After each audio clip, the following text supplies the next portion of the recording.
تو پھر وہ جو کام اس نے کیا یعنی کہ جس سازش کا حصہ وہ بنا اس کو کیسے کامیاب قرار دے دیا جائے بھائی؟ تو سمپل سی بات ہے. جو اس حوالے سے سپریم کورٹ کی ایک ججمنٹ بھی آئی. بعض لوگ بڑے جذباتی ہو کے اس کو ری رائٹنگ آف دا کانسٹیٹیوشن کہتے ہیں. بھی کیسے ری رائٹنگ آف دا کانسٹیٹیوشن ہو گیا؟ کانسٹیٹیوشن تو خود کہہ رہا ہے کہ جو بندہ یہ کام کرے گا یہ اتنا گندا فعل ہے اپنی پارٹی اپنی پارلیمنٹری پارٹی کے ڈیسیژن کے خلاف صرف ان چند حوالوں سے. اگین بار بار پریس کرنے کی ضرورت ہے کہ ممبر بالکل آزاد ہے کسی بھی قانون پہ کسی بھی حوالے سے کسی بھی طرح سے ووٹ دے، جو اس کی پارٹی کہتی ہے اس کے بالکل خلاف ووٹ دے کسی بھی لیجسلیشن، لیکن چند حوالوں سے. تو وہ تو اگر آپ اجازت دے دیں تو آپ نظام کو ہی نہیں چلا سکتے. تو بھئی آزاد منتخب ہو کے آ جائیں نا ایسے لوگ جن کو یہ خواہش ہے کہ وہ کانسٹیٹیوشنل امینڈمنٹ کے اوپر بھی اپنی مرضی سے ووٹ دینا چاہتے ہیں. تو اچھا اس کے اوپر اب سوال اٹھتے ہیں. میں اس کو کنکلوڈ کرتا ہوں اس ٹاپک کو کہ اگر کوئی شخص غلط ہو جائے تو اس کو پھر ہٹانے کے لیے ووٹ آف نو کانفیڈنس کا طریقہ کار بھی تو رکھا گیا ہے نا آئین کے اندر. تو پھر اس کا کیا فائدہ ہوا؟ تو بھائی ووٹ آف نو کانفیڈنس رکھا گیا ہے تو یہ بھی لکھا گیا کہ ووٹ آف نو کانفیڈنس میں پارلیمنٹری پارٹی کے فیصلے کے خلاف ووٹ نہیں دے سکتا کوئی. یہ لکھا گیا ہے نا. تو پھر کیسے اجازت دے دی جائے؟ ووٹ کو کیسے گن لیا جائے؟ ایک سادہ سی بات ہے. آپ کا مقصد یہ ہوتا ہے کہ 3-4 پارٹیوں کی ایک اتحادی حکومت ہے. پرائم منسٹر اس ایجنڈے کے تحت جو الائنس نے بنایا تھا نہیں چل رہا، اس کو ہٹانے کے لیے ووٹ آف نو کانفیڈنس بالکل پیش کیا جائے. تو اچھا اب دلیل آتی ہے اس کو کامیاب بالکل کریں آپ. اب دلیل آتی ہے کہ جی نہیں اگر ایک ہی پارٹی کا وزیر اعظم ہو، ایک پارٹی اکثریت لے کے آ گئی ہے، وہ غلط کام کر رہا ہے تو اس کو کیسے ہٹائیں اگر اسی کی پارٹی کے تو بھائی اس کو ہٹانے کے لیے پارلیمنٹری پارٹی بھی تو بیٹھی ہے نا. اگر اس پارٹی کی پارلیمنٹری پارٹی مل کے یہ فیصلہ کرتی ہے کہ ہم نے اس طرف جانا ہے یہ ووٹ دینا ہے تو وہ بندہ کسی فرد واحد کے حکم کا پابند نہیں ہے. اپنی پارٹی اپنی پارلیمنٹری پارٹی جس کے ٹکٹ پہ وہ منتخب ہو کے آیا ہے صرف اس ایک حوالے سے وہ پابند ہے ووٹ ڈالنے کا. تو یہ سازش روکنے کا ذریعہ ہے. اور آپ بڑی آسانی سے میری بات سمجھیں گے اگر آپ سمجھ رہے ہو کہ آج نون لیگ کا ہاتھ حافظ جنرل عاصم منیر نے پکڑا ہوا ہے. آج نون لیگ کا ہاتھ پاکستان کی فوج اور آئی ایس آئی نے پکڑا ہوا ہے.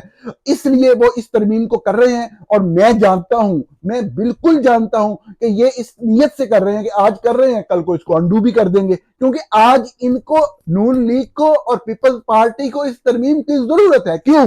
کیونکہ جو بکریوں کی طرح ہانک کے بھیڑ بکریوں کی طرح ہانک کے ریوڑ میں سے چند بکریاں نکال کے ادھر سے ادھر لے کے جاتے ہیں، جن کے پاس چھڑی ہے بکریاں یا جانوروں کو ہانکنے کی، انہوں نے ہاتھ پکڑا ہوا ہے نون لیگ کا اور پیپلز پارٹی کا، اور وہ ہانک سکتے ہیں، وہ لے جا سکتے ہیں. اس لیے ووٹ گننے کی بات ہو رہی ہے اور اس کا فائدہ صرف طاقتور اسٹیبلشمنٹ کو ہوگا. یہ کوئی جمہوری اصول آپ بیان نہیں کر رہے. بہرحال میں نے آپ کو کہا کہ اس سے متضاد رائے بھی لوگ رکھتے ہیں، وہ رائے بھی میں نے آپ کے سامنے رکھی.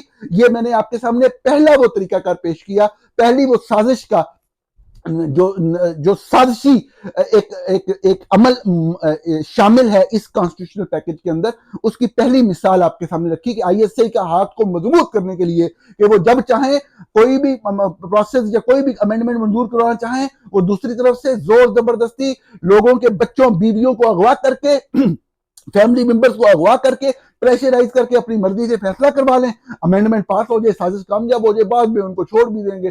اگر ان کو ڈی سیٹ بھی کر دیا دوبارہ منتخب کرا کے بھی آئے گا، فارم 47 کے ساتھ ہی منتخب کرانا ہے نا. تو یہ پہلی سازش کا عنصر میں نے آپ کو دلیل کے ساتھ ثابت کیا. آگے چلتے ہیں ناظرین. آئینی فیڈرل کانسٹیٹیوشنل کورٹ کے قیام کی بات کی گئی ہے، وفاقی آئینی عدالت. آپ صرف یہ دیکھیں کہ اس کی ضرورت کیا ہے. بات یہ ہے کہ ایک سادہ سی بات ہے کہ آپ کے پاس ایک سپریم کورٹ کا ادارہ موجود ہے، اگر اس کی فنکشننگ میں کوئی پرابلم ہے تو آپ فنکشننگ کو ٹھیک کریں گے. آپ جب تک اس فنکشننگ کو درست نہیں کر لیتے، کوئی بھی ایسی چیز جو ججز آپ کے خیال میں پارلیمنٹ کے اجتماعی شعور کے مطابق ججز غلط سائڈ پہ جا رہے ہیں، آپ جو سموٹو کا اختیار ہے اس کو جتنا مرضی محدود کرنا چاہیں، آپ پارلیمنٹ ہے آپ بالکل کر سکتے ہیں. کوئی بندہ پارلیمنٹ کے اس اختیار کے اوپر بحث تک نہیں کر سکتا. لیکن بات یہ ہے، اصول کیا ہے کہ جب ناک کے اوپر مکھی بیٹھی ہو تو مکھی اڑائی جاتی ہے، ناک نہیں کاٹا جاتا. میں ایک چھوٹی سی مثال آپ کو دینا چاہوں گا. شاید دوبارہ دے رہا ہوں کہ 2007 میں جنرل مشرف کی حکومت تھی. میں نے ایک خبر کی، ایک ادارہ پاکستان میں قائم تھا، آج کل بھی قائم ہے، اس کا نام ہے NCHD، national commission for human development. اس کے بہت سے کام تھے. ایک بنیادی کام یہ تھا کہ یہ پڑھے لکھے نوجوانوں کو بھرتی کر کے ان کو مختلف ولیجز، گاؤں میں بھیجتے تھے، اور یہ کہتے تھے کہ آپ اس گاؤں کے اندر سے بچوں کو تلاش کریں، گھروں کے اندر سے جو سکول نہیں جاتے، ان کو قائل کریں، اور پھر کسی ایک جگہ پہ سکول سے جائیں اور ان کو پڑھانے لگ جائیں. اور ان بچوں کو جن کو ماسٹرز پاس بچوں کو بھرتی کیا گیا، ان کو اچھی خاصی تنخواہیں بھی دی گئیں. بات یہ ہے کہ ایجوکیشن کا ایک باقاعدہ سسٹم قائم تھا. آپ اس دور میں اس وقت پرائمری سکول کے، گاؤں کے سکول کے اسٹاف کو 10-11 ہزار تنخواہ دے رہے تھے، 20-20 ہزار روپے پہ یا 25 ہزار روپے پہ. اس وقت یہ بڑی رقم ہوتی تھی جب یہ انہوں نے کیا مشرف کے دور کے آغاز میں. عام بندے کے لیے بڑی رقم ہوتی تھی، میرا مطلب یہ ہے. تو اس وقت آپ نے یہ کر لیا. ایجوکیشن کا جو نظام پہلے سے موجود تھا، بجائے اس کو صحیح کرنے کے، بجائے اس میں ریفارمز لانے کے، بجائے اس کو بہتر کرنے، وہ استاد، وہ گاؤں کا استاد، وہ پرائمری سکول کے اندر پڑھانے والا استاد، جس کو آپ معمولی سی تنخواہ دے رہے تھے، اگر آپ اسی تنخواہ کو ڈبل کر دیتے، وہ پورے گاؤں کو جانتا تھا، وہ اس ہر گھر کو جانتا تھا جس گھر میں روٹی نہیں بنتی تھی 3 ٹائم کی، اور کس کے بچے کہاں محنت کرتے تھے، وہ جانتا تھا. اگر آپ اس کو ریسورسز دیتے، اس کو فیسیلیٹیٹ کرتے، وہ بڑے آرام سے ان سب بچوں کو سکول کے اندر ہی لے کے آ جاتا، بجائے آپ کو چھوٹا سا سکول سے جانا پڑتا، کاروائی ڈالنی پڑتی بین الاقوامی اداروں کو دکھانے کے لیے، فنڈنگ لینے کے لیے. تو بنیادی طور پہ اس وقت ڈاکٹر نسیم اشرف صاحب کے نام کے ایک موصوف جو تھے، وہ اس ادارے کے سربراہ تھے. میں نے بطور رپورٹر یہ سارا ایک تحقیقات کر کے ان سے ان کا موقف جانا، تو انہوں نے مجھے کہا یہ تو آپ فضول باتیں کر رہے ہیں، اس طرح کے ادارے بنتے ہیں، انڈیا کے اندر بھی اس طرح کا ایک کمیشن بنا ہے ایجوکیشن کو پروموٹ کرنے کے لیے، اور وہ بھی ایجوکیشن منسٹری سے انڈیپینڈنٹ ہے، ایک علیحدہ سے پروجیکٹ ہے. اور اچھا، اب ان کا خیال تھا کہ انہوں نے کسی رپورٹر کو بات کر دی ہے، وہ جا کے اپنی بات بھی لکھے گا، میرا موقف بھی لکھ دے گا. میں آیا، میں نے اسی وقت ویب سائٹ سے انڈیا کا ڈیٹا نکالا، اور انڈیا کے ان نمبرز کے اوپر رابطہ کر کے، کوشش کر کے مسلسل لگا رہا، اور ان افسران تک پہنچ گیا جو کہ اس کمیشن کے ساتھ جس کا ذکر ڈاکٹر نسیم اشرف نے کیا تھا کام کر رہے تھے. میں نے ان سے جب بات کی تو مجھے پتا لگا کہ وہ ایک ٹیمپوریری پروجیکٹ ہے، اور وہ ایجوکیشن منسٹری کا اپنا پروجیکٹ ہے، یعنی کہ اسی نظام تعلیم جو پہلے سے انڈیا میں چل رہا ہے اسی کے انڈر کام کرنے والا ایک پروجیکٹ ہے، اور اس کے ذریعے اس نظام کو مزید بہتر کیا جا رہا ہے، نہ کہ جنرل مشرف کا ڈکٹیٹر کا وہ نظام جس کے تحت ایک پیرالل ایک سسٹم کھڑا کرنے کی کوشش کی گئی. میں واپس اپنی اسی موضوع کی طرف آ رہا ہوں، لیکن آپ کو مثال دینے کا مقصد یہ تھا کہ ناک کے اوپر مکھی بیٹھے، مکھی اڑاتے ہیں، ناک نہیں کاٹتے. جو بھی پرابلم سپریم کورٹ کے اندر آ رہے ہیں، بہترین آئینی پیکج لا کے جو بھی بنیادی نکات ہے، جو ڈیفیشنسیز ہیں آئین کے اندر، وہ اس کو دور کر کے ایک ادارہ آلریڈی موجود ہے اس کو مزید مضبوط کریں، اس کو امپاور کریں، اس کو انڈیپینڈنٹ کریں. جہاں پہ آپ کو لگتا ہے ججز غلط کرتے ہیں اس حوالے سے، ارے جو یہاں پہ غلط اگر کر رہے ہیں تو دوسری جگہ پہ غلط نہیں کریں گے. یہاں پہ ISI کو 17 ججز کو مینج کرنا پڑتا ہے، وہاں پہ وہ 5 کو آسانی سے مینج نہیں کر سکیں گے.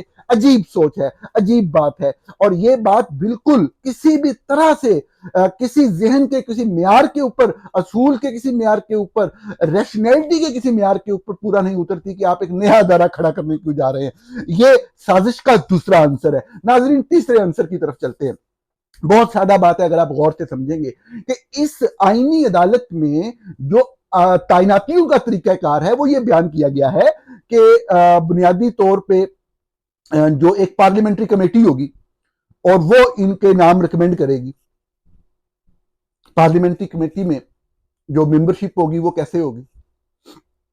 وہ اس طرح سے ہوگی کہ پارلیمنٹ کے اندر جتنی بھی جو ریپرزنٹیشن ہے مختلف پولیٹیکل پارٹیز کی، اس کے لحاظ سے اب آپ خود سوچئے کہ پارلیمنٹ کے اندر ریپرزنٹیشن پولیٹیکل پارٹیز کی، چاہے وہ الیکشن جیسے بھی ہو، کیونکہ وہ موضوع نہیں، میں اس طرف نہیں جاتا، وہ جو ریپرزنٹیشن ہے وہ کس کی زیادہ ہوتی ہے؟ حکومت کی زیادہ ہوتی ہے نا. تو ان کی ریپرزنٹیشن زیادہ ہوتی ہے پارلیمنٹ میں، تو ان کی حکومت ہوتی ہے نا. تو اس جو کمیٹی بنائی جائے گی ججز کو آئینی عدالت جو پورے ملک کا ہر بنیادی فیصلہ کریں گے، جو آئین کی تشریح کریں گے، جو بتائیں گے آئین کے اندر کیا لکھا ہوا ہے، جو بتائیں گے کہ مخصوص نشستوں پہ کس پارٹی کے لوگ آنے اور کس کے نہیں آنے، جو یہ بتائیں گے کہ اگرچہ جے یو آئی کو جمعیت علماء اسلام کو خیبر پختونخوا کی عوام نے ایک سیٹ دی ہے، لیکن ان کو مخصوص نشستیں، آئین میں لکھا ہوا ہے کہ جتنی ڈائریکٹ نشستیں کوئی جیت کے آئے گی پارٹی اس کو اس تناسب سے دی جائیں گی۔ تو آئین کی تشریح سے مراد یہ ہے، میں آپ کو بتاؤں، جو قاضی فائز عیسیٰ والی تشریح ہے کہ اگر کے پی کے اسمبلی کے اندر جو جے یو آئی جماعت 2 یا 3 یا 4 نشستیں جیت کے آئی ہے تو اس کو 7 نشستیں جو ہیں وہ مخصوص دے دی جائیں۔ یہ آئین کی تشریح کرنے والے جب ججز ہوں گے تو ان کے انتخاب کی بات ہو رہی ہے، انتخاب کیسے ہوگا؟ تو انتخاب ہوگا ایک کمیٹی کے ذریعے، اور اس کمیٹی میں جو ریپرزنٹیشن کی ریشو تناسب ہوگا ایوان کے اندر، اسی ریشو سے اس میں اندر ممبرز ہوں گے، صاف ظاہر ہے حکومت کے زیادہ ہوں گے۔ تو یعنی کہ حکومت جسے چاہے گی اس کو کانسٹیٹیوشنل کورٹ کا جج بنا دے گی۔ صاف ظاہر ہے وہ حکومت جب جس کی حکومت کی اکثریت ہوگی اس کمیٹی کے اندر، تو اپنی مرضی کے لوگوں کو وہ جج بنائے۔ یا تو آپ یہ کہتے کہ اس وقت تک وہ کمیٹی مقرر نہیں کر سکتی، دیکھیں انصاف کی بات ہو رہی ہے نا، دلیل کی بات ہو رہی ہے نا، اگر تو آپ کمیٹی کو کہہ دیتے کہ کم از کم 80% کی جب تک وہ اپروول ریٹ نہیں ہوگا، اس کا سارے لوگ متفق نہیں ہوں گے، کیونکہ ایک ایسے شخص نے آنا ہے جس نے لوگوں کے درمیان انصاف کرنا ہے۔ بالکل آپ پارلیمنٹ کو امپاور کریں، ہم آپ کے پیچھے کھڑے ہوں گے۔ ہم نے پوری زندگیاں صرف کی ہیں پارلیمنٹ کی سوورینٹی کے لیے لڑتے ہوئے، آپ کی طرح مفاد پرستی کی سیاست نہیں کی۔ صحافت کے اندر اس بنیادی اصول کو ہمیشہ مد نظر رکھا ہے، لیکن اگر آپ بددیانتی کریں گے تو آپ کو روکا جائے گا۔ آپ یہ چیز ڈالیں آئین کے اندر، اگر آپ بنا ہی رہے ہیں، آپ کو تو چاہیے کہ آپ جو سپریم کورٹ کے ججز ہیں ان کی تعیناتی کا یہ طریقہ کار کریں کہ پارلیمنٹ منتخب کریں، ہم آپ کے ساتھ کھڑے ہوں گے، لیکن کوئی اس کا اصول ضابطہ ایسا تو ہو کہ جس کے اندر یہ نظر نہ آئے کہ پھر نواز شریف جیسے لوگ، ثاقب نثار جیسے جج لے کے آ جائیں گے، ساری بات کا، ساری دلیل کا خلاصہ یہ ایک لائن ہے۔ تو یہ آپ کر رہے ہیں، یہ سازش ہے، یہ تیسری سازش تھی۔ ناظرین چوتھی سازش کی طرف چلتے ہیں۔ آپ نے دیکھا کہ الیکشن کمیشن آف پاکستان کے حوالے سے یہ شک ڈالی گئی کہ جب تک نئے لوگ منتخب نہیں ہوں گے تو جو پہلے والے ہیں وہ کنٹینیو کریں گے، یعنی کہ ایک کنٹینیوٹی چاہتے ہیں کہ جب ایک طرف محترم چھوٹے بھائی صاحب بیٹھے ہوں، وہ تو بیٹھنا نہ بیٹھنا ان کا ایک برابر ہے، کوئی رول نہیں ہے، تو 3 لوگ جو ہیں وہ پورا سسٹم چلائیں، جمہوریت کا چہرہ ہو۔ ایک طرف جنرل حافظ عاصم منیر صاحب بیٹھے ہوں، ایک طرف راجہ سکندر سلطان راجہ صاحب بیٹھے ہوں، اور ایک طرف قاضی فائز عیسیٰ بیٹھے ہوں، اور بلے بلے ہیں۔ تو یہ والی جو سکیم ہے اس کے اندر انہوں نے کنٹینیو کرنے کے لیے یہ کر دیا کہ جی جب تک نیا نہیں آئے گا۔ اب دیکھیں اس کے اندر کیا بات ہے، میں دلیل سے آپ کو بات کروں گا، آپ میرے سے ڈس ایگری کر سکتے ہیں۔ اس میں جو ان کی بدنیتی وہ یہی ہے کہ یہ اتفاق نہیں کریں گے اپوزیشن کے ساتھ، کسی بندے پہ اتفاق نہیں ہوگا، نیا بندہ اپوائنٹ نہیں ہوگا، چلتا رہے گا۔ آئین کے اندر حل دیا جاتا ہے، میں مثال دے دیتا ہوں آپ کو حل سے کیا مراد ہے نا، جہاں سسٹم کو ضرورت ہوتی ہے وہاں پہ حل رکھ بھی لیتے ہیں۔ آپ کو پتا ہوگا کہ جب کیئر ٹیکر چیف منسٹر یا کیئر ٹیکر پرائم منسٹر منتخب ہونا ہوتا ہے تو کیئر ٹیکر پرائم منسٹر کے انتخاب کا ایک طریقہ آئین بیان کرتا ہے نا، ایک پارلیمنٹری کمیٹی ہے، ایک پروسیس ہے، وہ ڈسکشن ہوتی ہے، پریزیڈنٹ اور پرائم منسٹر اور لیڈر آف اپوزیشن سے بات شروع ہوتی ہے ان کی مشاورت سے، وہ ایگری کرتے ہیں ٹھیک ہے، نہیں تو پارلیمنٹری کمیٹی میں جاتا ہے معاملہ۔ وہ اس کا جو بھی پروسیس ہے وہ آئین میں ڈیٹیل دی ہوئی ہے، وہ میرا موضوع نہیں، میں اس کی ڈیٹیل میں نہیں جاؤں گا، صرف اتنا بتاؤں گا کہ جب اتفاق رائے نہ ہو سکے تو اس کا حل لکھ دیا آئین میں۔ اور وہ حل کیا ہے؟ اور وہ حل یہ ہے کہ آپ اس کو لے کے چلے جاتے ہیں